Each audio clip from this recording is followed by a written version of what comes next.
Imagine discovering that an intruder has been living inside your house for months, using your resources, watching your activities, and even altering what you see whenever you look around. Now imagine that every security camera, every alarm system, and every lock inspection tells you that everything is perfectly fine. That's the danger of a rootkit. Welcome to BlueHat Cybersec Academy. Here's a question for you before we begin. If your security tools can't see an attacker, how would you even know you've been compromised? That's exactly the problem rootkits are designed to create. Most malware focuses on stealing data, encrypting files, or disrupting operations. Rootkits take a very different approach. Their primary goal is not to attack directly, but to remain invisible while enabling other malicious activities. In many ways, a rootkit is less like a burglar and more like a master of disguise, one that manipulates the operating system itself to avoid detection. And that's exactly what makes rootkits so fascinating and so dangerous.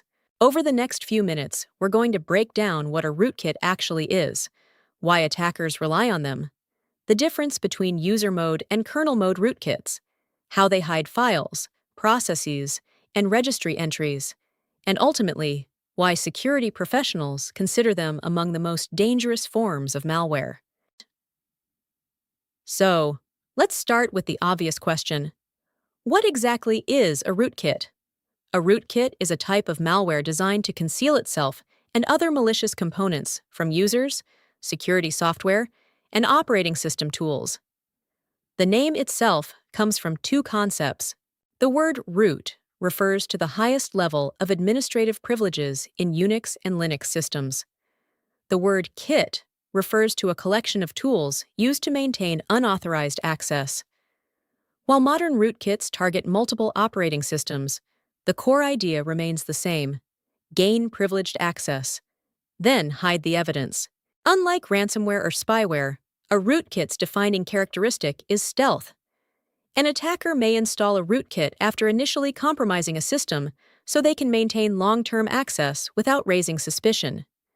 In other words, many forms of malware want to be on a system. A rootkit wants to stay on a system. That naturally raises another question. Why do attackers value rootkits so much? From an attacker's perspective, staying hidden is often more valuable than causing immediate damage. Think about it. If a cybercriminal gains access to a corporate network and is detected within hours, the operation is likely over. The access is lost. The attack is investigated, and the compromised systems are secured.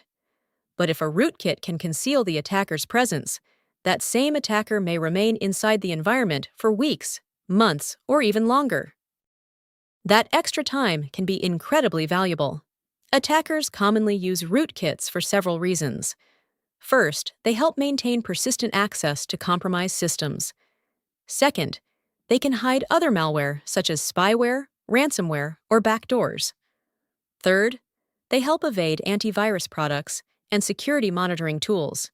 Fourth, they allow attackers to steal sensitive information without drawing attention. And finally, they can support espionage operations and long-term cyber campaigns. When you look at that list, a pattern emerges. The rootkit is often not the main weapon, it's the camouflage, and effective camouflage can make every other attack significantly more successful. Now, not all rootkits operate in the same way. In fact, one of the most important distinctions in the rootkit world is the difference between user mode and kernel mode rootkits. Understanding this distinction helps explain both their capabilities and the challenges involved in detecting them. Let's begin with user mode rootkits. User mode rootkits operate within the same environment as normal applications. Rather than modifying the operating system's core functions, they typically intercept or manipulate software-level processes and system calls. For example, a user mode rootkit might alter what a system monitoring tool displays so that malicious processes never appear in the results. The monitoring tool asks a question. The rootkit quietly changes the answer. For attackers, this approach offers several advantages. It's generally easier to develop and deploy. It carries a lower risk of crashing the operating system. and it can be highly effective against less sophisticated detection methods. However, because user mode rootkits operate at a higher level, they are generally easier to detect than deeper rootkit variants. They're dangerous, but they're not operating at the deepest layers of the system. Kernel-mode rootkits, on the other hand, are a completely different story. They operate within the operating system's kernel, the core component responsible for managing hardware, memory, processes, and system resources. This gives attackers extraordinary control. A kernel-mode rootkit can manipulate the very mechanisms security tools rely on to inspect the system. Instead of merely hiding information from a particular application, it can alter the information provided to every application. That distinction is critical. A user-mode rootkit may fool specific tools. A kernel-mode rootkit can potentially influence the entire operating system's view of reality. This provides attackers with several major advantages: greater control over the system, more powerful concealment techniques, and the ability to influence system-wide operations. The trade-off, however, is complexity. Mistakes in kernel-level code can cause system instability or crashes. Nevertheless, successful kernel-mode rootkits are significantly more dangerous because they operate at the heart of the operating system itself. At this point, you might be wondering how rootkits actually hide. After all, files, processes, and registry entries have to exist somewhere. This is where things become especially interesting. Let's start with files. A rootkit may intercept requests to view directory contents and simply remove specific malicious files from the returned results. To the user, the files appear non-existent, yet they remain on the disk. The files haven't disappeared. Only the evidence of their existence has. Now consider processes. Security administrators often rely on task managers and process monitoring tools to identify suspicious activity. A rootkit can modify process listings before they are displayed, filtering out malicious processes and making them invisible to standard monitoring tools. The malware continues running. The system resources continue being used. The malicious activity continues, but the process appears absent from process lists. It's like removing a suspect's name from every security report while they continue moving freely through the building. The same concept applies to registry entries. In Windows environments, the registry contains critical configuration information. Rootkits can conceal registry keys associated with malware persistence mechanisms. As a result, investigators may fail to see the entries responsible for launching malicious software during startup. The malicious configuration remains active. The evidence becomes difficult to find. But perhaps the most concerning capability is that rootkits often do not merely hide objects.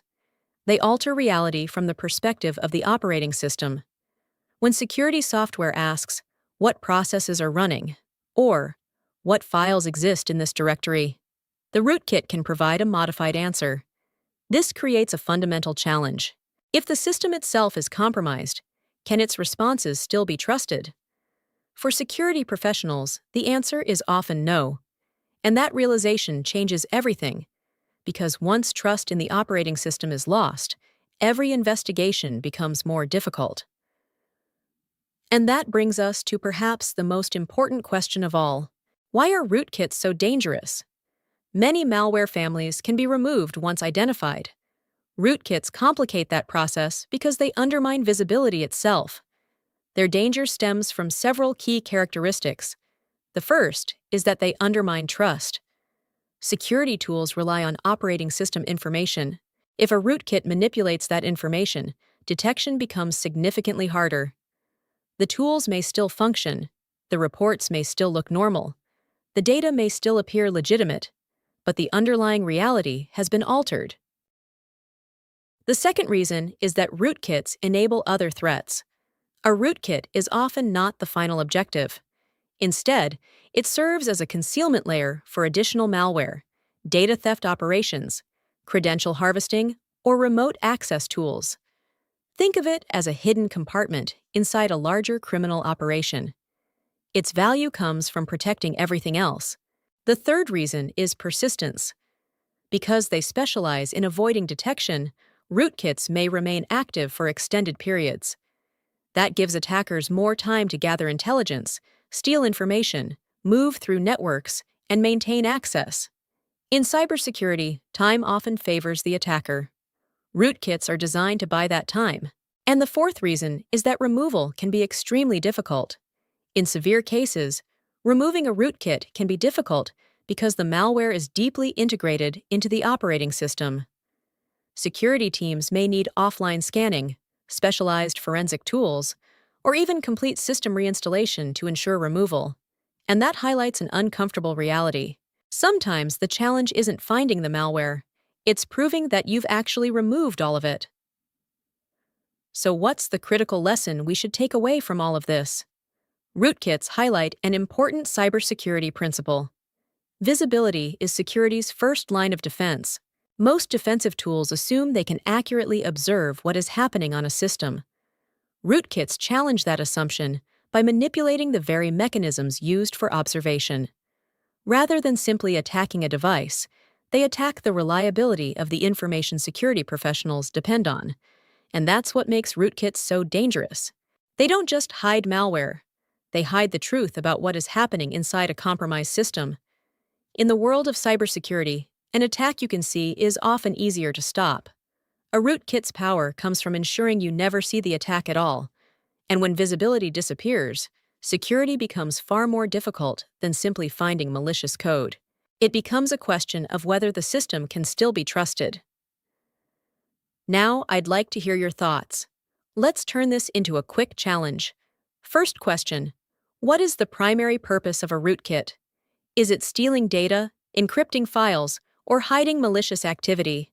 Second question: which type of rootkit generally has greater control over a system? A user mode rootkit or a kernel mode rootkit? And third question: if a security tool relies on information provided by the operating system, why might a rootkit make that tool less trustworthy? Drop your answers in the comments and see if you can get all three correct. And if you're enjoying the Malware Encyclopedia series, consider liking the video, sharing it with someone learning cybersecurity, and subscribing so you don't miss the next entry in the encyclopedia. Because understanding malware isn't just about recognizing threats, it's about understanding how attackers think, how they hide, and how defenders uncover the truth. Thanks for watching, and I'll see you in the next entry of the Malware Encyclopedia.